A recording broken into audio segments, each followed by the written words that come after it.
重中國人嘅美食，何須理會米芝蓮？米芝蓮寄咗7年信俾我哋，一分錢冇使過。大家好啊，我是威廉，今日帶大家食一間連續7年攞咗米其林推薦嘅麵店 Let's Go。工作中午都咁多人，呢度啲麵咧係可以自己揀規格，湯麵或者撈麵，麵嘅軟硬程度。點一個鮑魚麵，再點個超級牛腩麵。唔該，先上咗個鮑魚俾大家睇下，足足3隻咁多。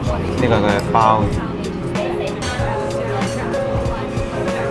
老闆話咧，佢將鮮鮑變成乾鮑嘅嘛，佢鮮好入味，好濃嘅鮑汁嘅味道，好得。再寫呢個超級牛腩點嘅撈麵，呢碗超級牛腩麵先20蚊，大嚿牛腩帶啲肥肉嘅牛腩先係最正。哇！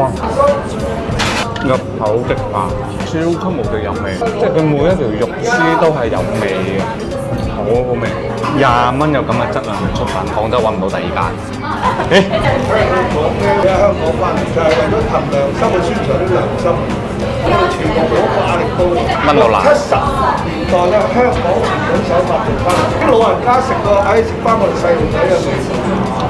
呢啲咪華福要做嘅嘢咯。我本來下面仲加咗句㗎，何須理會米芝蓮啊？我覺得太串㗎。米芝蓮寄咗7年信俾我哋，一分錢冇使過。